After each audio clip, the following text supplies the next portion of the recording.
네, 안녕하세요. 박PD입니다. 오늘 영상은 이제 스토리텔링 세 번째 섹션이고요. 어, 세 번째 섹션에서 이야기해보고 싶은 부분들은 결국 그 고객이 답이다. 네, 결국은 고객이 답이다. 이 얘기를 해보고 싶어요. 두 번째 섹션에서는 우리가 제품을 판매하는 것을 넘어서 브랜드적 접근을 하려면 비록 일본만큼 충분히 내수 시장만으로 돌아가기에는 되게 작은 시장을 가지고 있는 이 내수 시장의 한계를 안고 있지만, 그럼에도 불구하고 글로벌 브랜드화를 하기 위해서는 전략적인 타겟에 대한 설정이 반드시 필요하다라는 것들을 말씀을 드렸고, 거기서 세 번째 섹션 연장선에서 저는 또 다시 한번 결국 고객이 답이다, 결국 고객이 답이다 라는 말을 주장해보고 싶은데요. 이 부분들은 상품이 기획 개발되는 과정과 밀접한 연관성이 있어요. 현재 소위 저희 마케팅 용어로 PMF라고, 프로덕트 마켓 피시라고, 이제 제품이 기획 개발된 이후에 이게 실제 시장과 고객 반응이 있을까에 대한 부분들을 여러 가지 뭐 예산이든 뭐 박람회를 나가든 와디즈 펀딩을 하든 내 제품 반응이 어떨까에 대해서 계속 짧게는 한 1년 정도 계속 테스트를 하시잖아요. 네. 우리가 해외 박람회에 나가거나 국내 박람회를 하거나 혹은 온라인에서 와디즈 펀딩을 하거나 미국에서 킥스타터라는 크라우드 해외 펀딩을 하거나 이런 것들도 내 제품에 대한 그 현지 시장 반응들을 직접적으로 알아보기 위한 하나의 운영 방식이라고 생각해요. 그리고 거기에 많은 에너지와 시간적 비용들을 쏟아붓죠. 네. 하지만 조금 더 그 근본적으로 이 박람회에서 내가 에너지와 시간과 비용을 들여서 내 제품에 대한 시장 반응을 테스트하기 전에 조금 더 근본적으로 내 상품들, 내 식품이 어떻게 만들어지는지에 대한 이 프로세스들을 관리할 필요가 있어요. 그러니까 즉 다시 얘기하면 제가 결국 고객이 답이라고 말씀드린 이유가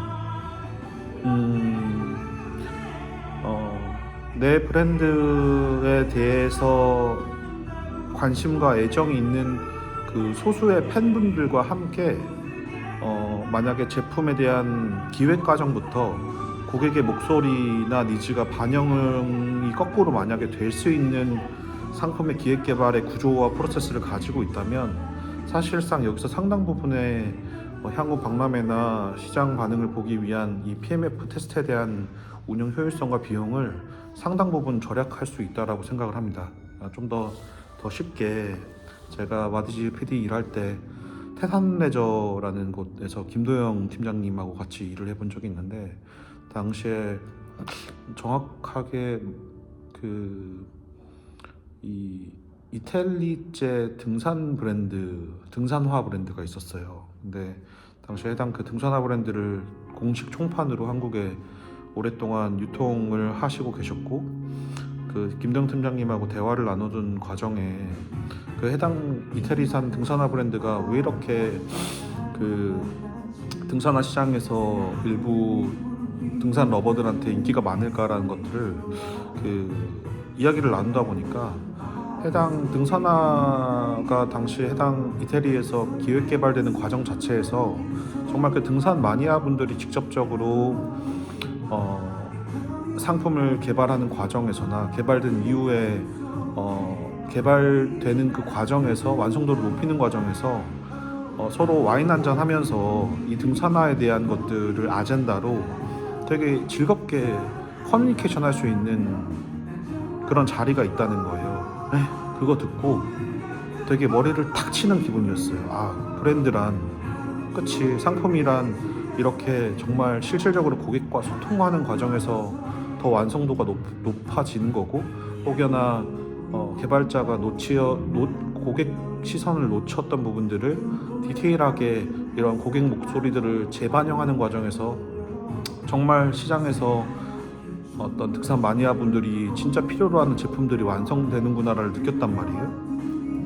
그것과 동일한 방식으로 역시나 우리 전남의 22개군의 유망 농수산식품 브랜드사가 현재 제품이 기획 개발되는 어떤 그 프로세스들을 보면 지금 제가 말씀드린 이런 고객 소통에 대한 어떤 창구들이 상당 부분 클로즈도 되어 있어요. 그래서 자체적인 역량으로 제품이 이미 개발된 이후에 특정 박람회나 와디즈 펀딩 같은 이런 구조로 PMF 테스트가 이제 시행되는데, 그때 뭐 물론 다행히 뭐 시장 반응이 괜찮으면야 큰 문제가 없겠지만, 만약에 어떤 상품 패키징이든 상품 개발에 대한 어떤 완성도 그 자체뿐만 아니라, 그러니까 시장의 트렌드 주기와 시장에서의 고객들이 원하는 그 수요의 시점과 이 제품 개발 시기의 주기가 결국 그 타이밍상 맞아 떨어져야 되는데, 만약에 이게 뭐 좀 앞서 있거나 혹은 너무 뒤쳐져 있거나 할 경우에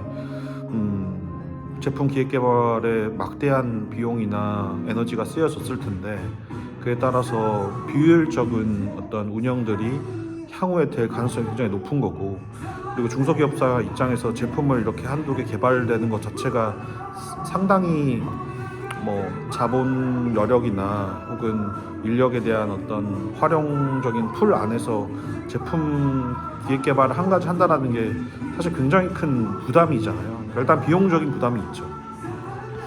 이렇게 더더욱 그 한 개 제품이 시장에서의 반응의 어떤 무게감이나 책임감이 막중한 상황에서 이게 자칫 시장 반응이 별로일 경우에 그 중소기업사가 정말 휘청휘청 할 수 있을 만큼 어떤 위태로울 수 있다라고 저는 알고 있어요.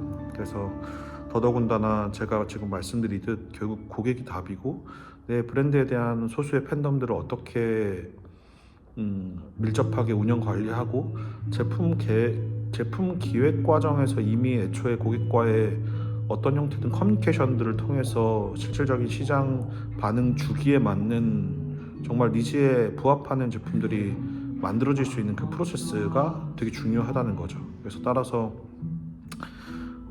지금 제가 온가정 슈퍼마켓이라는 운영 형태로 장바구니 테마를 한 12가지 정도로 분류하고 있고, 이제 1 장바구니 테마가 아토피 증상을 가진 아이를 키우는 이제 신도시 중심에서 거주하는 엄마들인데, 그러니까 그런 엄마들의 커뮤니티들을 이렇게 한번 모아볼 거예요.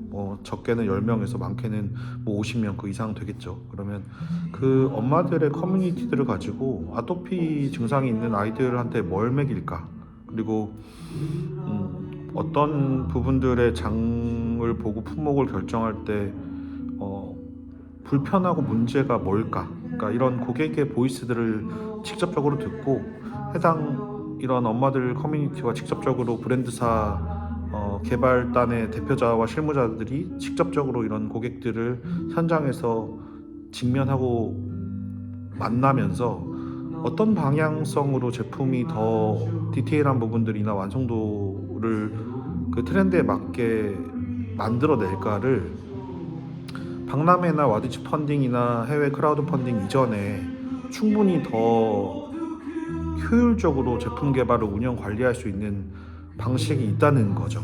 네, 충분히 이 정도 말씀드리면 해당 영상 3번째 섹션에서 제가 왜 고객이 결국 답이다, 그리고 이게 해당 박람회 같은 막대한 비용과 운영 관리 이전에 제품 기획 개발단에서 이미 이런 고객과의 커뮤니케이션들이 브랜드 운영답게 이루어져야 된다. 근데 현재는 제가 보기에 전략적인 타겟 설정조차 부재하고, 그리고 브랜드사 입장에서 B2C 고객과 어떤 방식으로 소통해야 될지에 대한 이런 기술 혹은 태도가 부족하다 보니까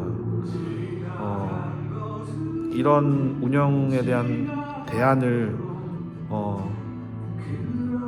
굉장히 품이 많이 들어가는 박람회를 통해서만 해결하고 있는 것처럼 보인다.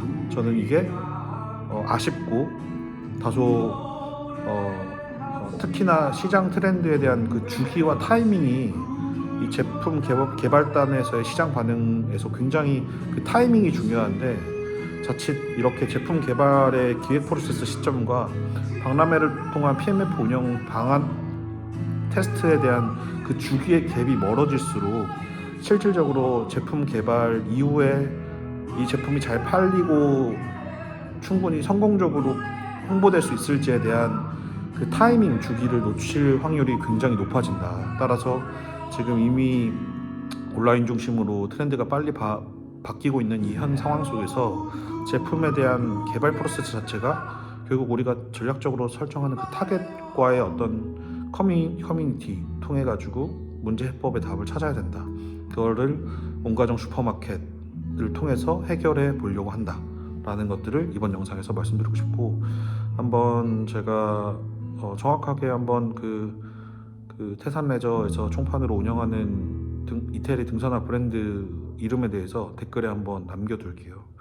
그러니까 유럽에서 왜 그렇게 소위 명품처럼 프리미엄 딱지가 붙어서 굉장히 고퀄리티의 완성도를 보이는 상품들이 시장에 나올 수 있을지에 대한 어떤 근본적인 이유에 대해서 이 해당 영상 통해서 한 번 더 통찰할 수 있는 기회가 되었으면 좋겠습니다. 네, 감사합니다.